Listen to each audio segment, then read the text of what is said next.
"Daddy, can we keep her?" the CEO's daughter asked, her gaze lingering on the poor waitress across the table.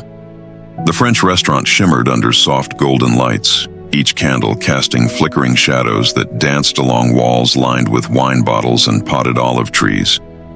In that quiet, intimate glow, the world outside seemed to vanish, leaving only a moment of unexpected connection, and a daughter daring to defy her father's world. The restaurant was warm that night. Soft golden lights flickered through glass chandeliers, and faint jazz hummed beneath the quiet chatter of strangers. Near the window sat Ethan Blake, a man who had once lived by schedules and spreadsheets, but now carried the silence of loss wherever he went.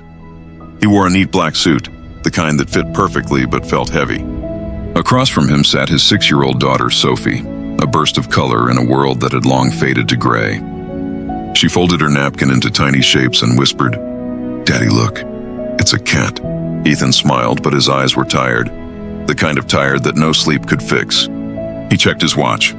His friend had told him this dinner might help him start again, but he wasn't sure he even knew how.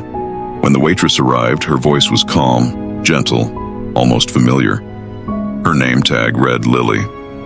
She placed their plates down carefully, her smile warm yet weary, the kind of smile built from long shifts and little rest. As she turned to leave, Sophie looked up and asked with complete innocence, "Daddy, can we keep her?" Lily froze mid-step. A few diners chuckled quietly. Ethan's face flushed. "Sophie," he whispered. But the little girl only giggled. "She's pretty and smells like pancakes." For the first time in months, Ethan laughed, really laughed. When Lily's eyes met his, something unspoken passed between them. It wasn't love, not yet, just recognition. Two people carrying the same quiet kind of loneliness. Later that evening, Lily's manager pulled her aside. "Table 5, he said. "That's your blind date." Thomas set it up. Lily blinked in surprise. She turned, looking across the room, and there he was, the man she'd just served, still sitting patiently, smiling softly. When she returned to the table, Sophie grinned. "She's back!" Lily sat down shyly, tucking a loose strand of hair behind her ear. "So, you're the guy?" she asked. Ethan chuckled.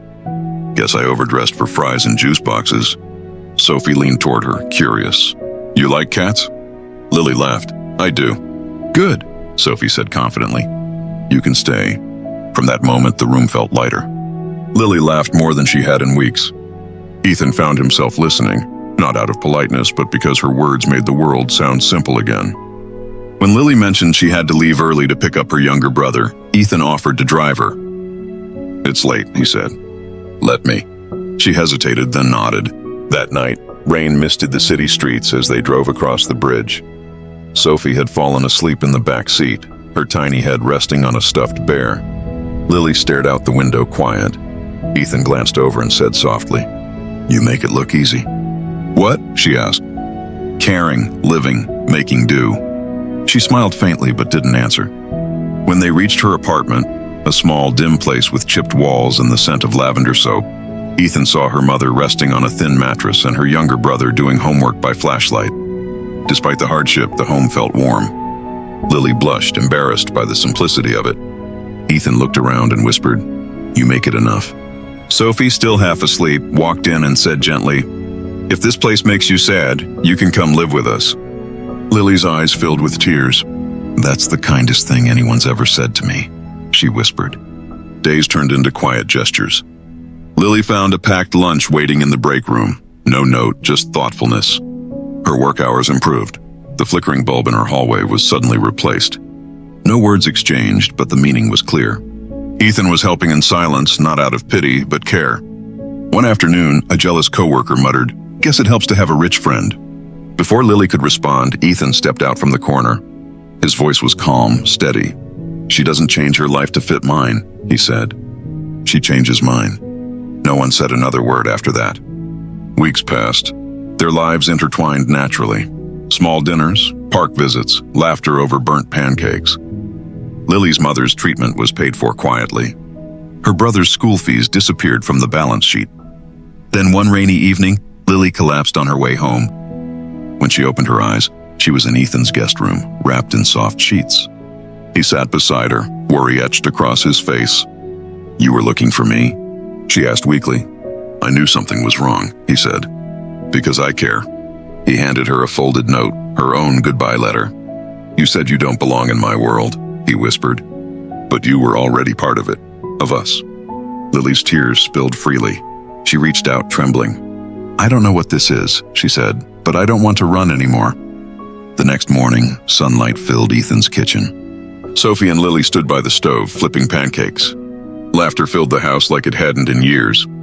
Sophie giggled. "Now it smells like pancakes every day." Lily paused, eyes glistening, and turned toward Ethan. "If you're still keeping me," she whispered, "I'm staying for good." Ethan smiled, walked over, and wrapped his arms around them both. For the first time since his wife's passing, the house felt alive again. Not because someone replaced what was lost, but because kindness built something new. Sometimes love doesn't arrive with grand promises or perfect timing. Sometimes it walks in wearing an apron, smelling like pancakes, and decides to stay.